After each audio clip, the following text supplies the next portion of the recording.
Assalamualaikum warahmatullahi wabarakatuh. Nama saya Afifah Noviro, NIM 19601001, Prodi Pendidikan Bahasa Arab semester 4. Mata kuliah Istima' wal Kitabah yang diampu oleh dosen Umi Rentiasmar MPDI. Baiklah, di sini saya akan menjelaskan tentang materi macam-macam dan jenis khot. Yang pertama adalah khot naski. Khot nasak atau khot naski merupakan salah satu jenis khot Arab yang paling mudah dibaca dan paling sulit ditulis. Jenis khot ini sangat sering kita jumpai di dalam tulisan ayat pada mushaf Al-Quran dan kitab-kitab teks-teks ilmiah Arab. Contoh khot naski dapat kita lihat pada tampilan gambar berikut. Nah, jadi ini ya teman-teman, dapat kita lihat contoh dari khot naski. Yang kedua adalah khot riq'ah. Karena jenis ini relatif sangat mudah terbaca, maka tulisan ini banyak digunakan oleh masyarakat Muslim Jazirah Arab maupun belahan dunia untuk menyimpan data tulisan Arab mereka ke dalam media tulis berupa kertas. Khot yang satu ini terbilang mudah untuk dipelajari, dengan bentuknya yang sedikit kaku dan pendek, sehingga banyak orang yang bisa menulis kaligrafi jenis ini. Namun sangat indah dan tidak kalah dari khot jenis lainnya. Tetapi kebanyakan kaligrafer yang tidak begitu tertarik dengan model tulisan ini, karena terbilang sangat simpel dan mudah untuk dituliskan. Contohnya bisa teman-teman lihat pada gambar berikut. Nah, ini adalah merupakan contoh dari khot riq'ah. Ketiga, kaligrafi khot kufi. Kata kufi berasal dari sebuah nama kota yaitu Kufah. Khot jenis ini digunakan untuk menulis wahyu-wahyu Allah yang diturunkan kepada Nabi Muhammad oleh para sahabat di berbagai media, seperti tulang, batu, bahkan kulit binatang. Khot kufi adalah khot yang pertama digunakan atau pertama kali muncul dari jenis-jenis khot yang lainnya.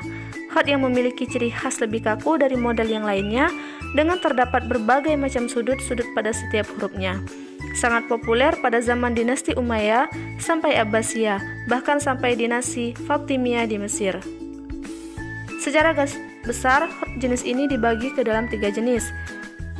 Yang pertama adalah kufi mushaf, yaitu merupakan kufi sederhana yang digunakan untuk menulis Al-Quran. Yang kedua, kufi Fatimi, merupakan khot yang sudah diberi tambahan hiasan atau ornamen seperti bunga, daun, dan lain sebagainya. Dan yang ketiga, kufi murabbah. Khot jenis ini biasanya berbentuk kotak-kotak. Contoh khot kufi bisa teman-teman lihat pada tampilan gambar berikut. Nah, jadi ini adalah salah satu contoh dari khot kufi. Yang keempat, kaligrafi khot farisi. Khot farisi atau bisa kita sebut nastalik sangat populer di negara kelahirannya yaitu Persia. Masyarakat Muslim daerah sana lebih suka dengan khot jenis ini daripada yang lainnya. Hal ini dibuktikan dengan tulisan-tulisan buku pengetahuan, surat-surat, dan lain sebagainya.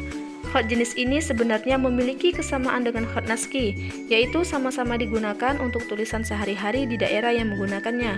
Yang membedakan, kalau khot naski biasa digunakan untuk menulis mushaf Al-Quran, sedangkan khot farisi untuk buku-buku pengetahuan naskah-naskah kepahlawanan. Contoh khot farisi dapat kita lihat pada tampilan gambar berikut. Nah, jadi ini merupakan salah satu contoh khot farisi atau taklik surat Al-Fatihah. Yang kelima adalah kaligrafi khot sulusi. Model kaligrafi ini menurut saya adalah khot yang tengah-tengah, tidak terlalu sulit dan tidak pula mudah untuk dipelajari. Seorang ahli kaligrafi pernah berkata bahwa kita harus bisa menguasai khot farisi dan sulusi agar bisa disebut khotat. Khot jenis ini sangat indah untuk dijadikan hiasan dinding, dengan desainnya yang elegan dan tidak mudah bosan untuk dipandang. Tulisannya yang begitu simpel dan tidak terlalu sulit untuk dibaca walaupun bertumpuk-tumpuk. Khot sulusi dibagi ke dalam 2 bagian. Yang pertama adalah sulus adi atau khot sulusi biasa. Adalah yang model penulisannya tidak terlalu tebal, menggunakan pena paling minim ukuran 4 mm, tanpa menggunakan model yang rumit ataupun menyerupai suatu bentuk. Yang kedua, sulusi jeli atau khot sulusi berkelok.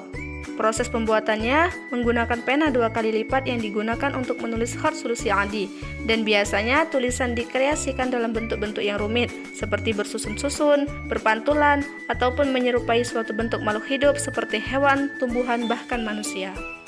Contoh khat sulusi dapat teman-teman lihat pada tampilan gambar berikut.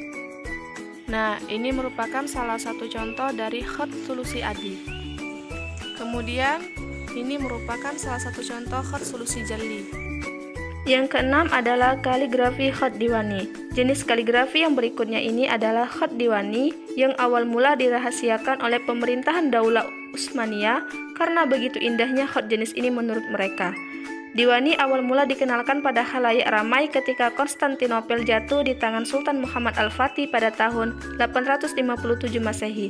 Namun penggunaan khat ini sangat terbatas, hanya digunakan untuk tulisan-tulisan resmi kerajaan seperti dokumen-dokumen negara.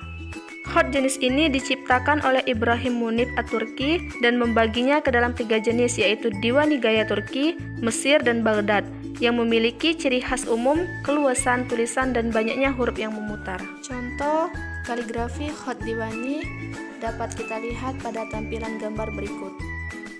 Nah, ini salah satu contoh dari khat diwani. Baiklah, itulah tadi macam-macam dan jenis khat beserta contohnya.